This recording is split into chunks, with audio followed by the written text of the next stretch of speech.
la raviole d'huîtres, les huîtres, bulots, les praires, les bigorneaux, le chou, pour la pâte à ravioles, la farine, le beurre, sel, poivre, les œufs de saumon et le courbouillon avec la botte de coriandre pour la finition.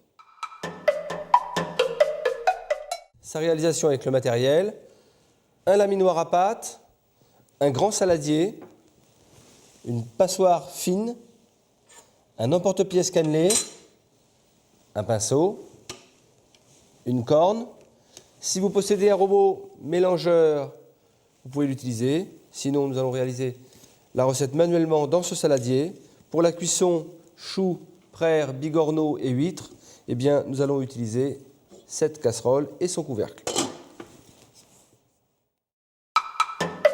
L'histoire de la recette, elle est simple. C'est cette saveur de l'iode qui m'intéressait particulièrement. Mais évidemment, cette saveur, pour la fixer, il fallait lui trouver une structure. Bon, la structure, c'est la raviole. Mais de travailler sur l'huître, bien sûr, le bigorneau, la praire, tout ça en utilisant à chaque fois la même cuisson, on doit absolument le retrouver à la dégustation. Alors la cuisson à l'eau minérale, pour moi, c'est important parce que souvent l'eau du réseau, par souci sanitaire, est extrêmement chlorée. Donc si je veux travailler sur des saveurs extrêmement fines, extrêmement précises, je ne peux pas avoir de goût parasite. Un accord vin, on essaie encore de valoriser ce côté iode, et bien j'irai sur un Sèvres Émen, un vin légèrement acidulé, un peu d'amertume en fin de bouche, qui me permet de retrouver la saveur de l'iode qui stabilise bien la recette. On a parlé d'accords mais vins, ça me paraît intéressant, mais on pourrait aussi parler d'accords avec le thé. On a des aojicha japonais torréfiés qui sont intéressants, des thés fumés qu'on trouve dans la cuisine chinoise. Pour moi, le dessert est une autre partie de la journée, donc c'est un peu difficile en fin de repas, je n'aime pas finir sur une note très sucrée. Je trouve que ça donne un côté, une fin trop lourde à un repas. Donc je préfère décaler les approches sucrées à d'autres heures de la journée. Mais là, je finirais plutôt sur une note agrume, c'est-à-dire si je devais finir sur un dessert, je finirais sur un sorbet agrume, un sorbet thé vert, par exemple, un thé matcha très corsé, une saveur de yuzu, cet agrume japonais, qui est un hybride mandarine-citron. Donc, préparation de la pâte à ravioles. Mélange farine, beurre, assaisonné, sel bien sûr, et l'eau.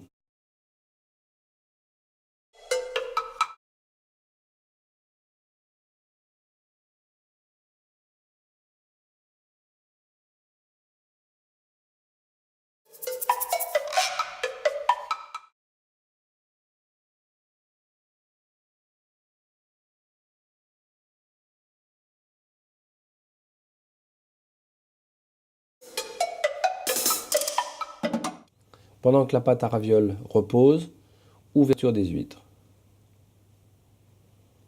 Alors, pour ouvrir une huître, très simple, placez l'huître dans votre main, le bout de l'huître tourné vers vous, et comptez 4 doigts, et sur le 4e doigt, vous devriez tomber sur le nerf. Piquez légèrement et sectionnez le nerf.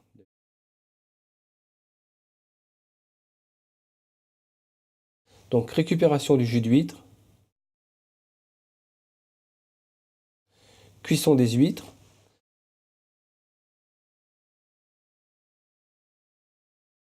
et je débarrasse les huîtres sur mon plan de travail. J'enlève la barbe noire autour de l'huître.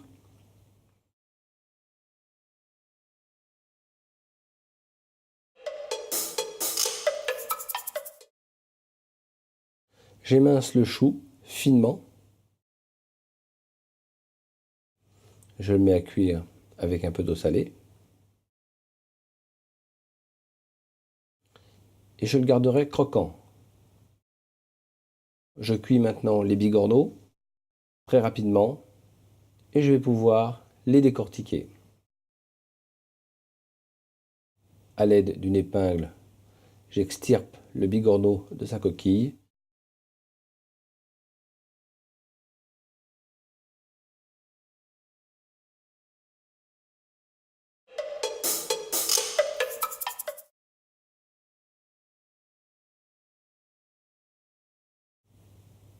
pour favoriser l'ouverture des coquilles. Cuisson des bulots.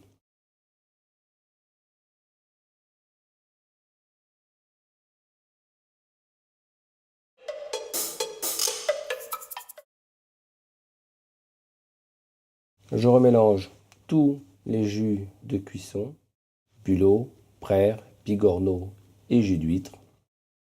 Je filtre le tout pour ne pas prendre le risque de retrouver des particules de coquillage. Je porte le tout à environ 80 degrés. J'évite absolument de faire bouillir. J'ajoute le chou.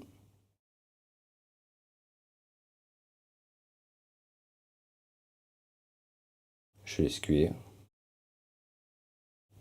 Maintenant, je vais laminer ma pâte à ravioles. Je divise cette boule en 4 parties distinctes. Je l'abaisse une première fois à la main. Je pourrais réaliser cette opération au rouleau à pâtisserie. Et je lamine la pâte au maximum. Par transparence, je dois voir mes baguettes au travers de la pâte. J'émince quelques feuilles de coriandre. Je roule chaque huître dans la coriandre hachée et je vais placer le tout sur la pâte à ravioles. Vous remarquez, j'ai fait une pâte plus petite, une autre bande plus longue. À l'aide d'un pinceau, je mouille la pâte afin de créer une soudure maximum. Et enfin, je vais pouvoir détailler. Une première marque sans la partie coupante pour bien souder la pâte. Et enfin, je découpe.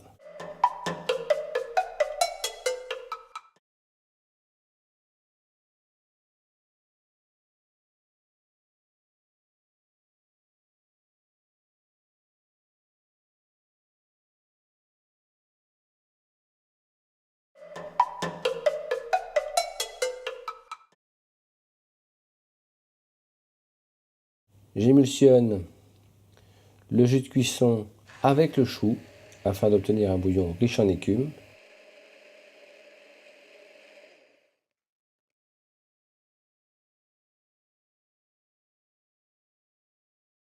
Je poche les ravioles à l'eau bouillante quelques secondes.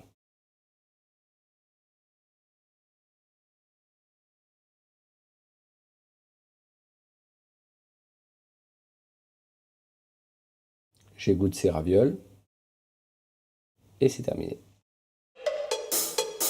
Je dispose sur l'assiette quelques filaments de chou vert, les différents coquillages,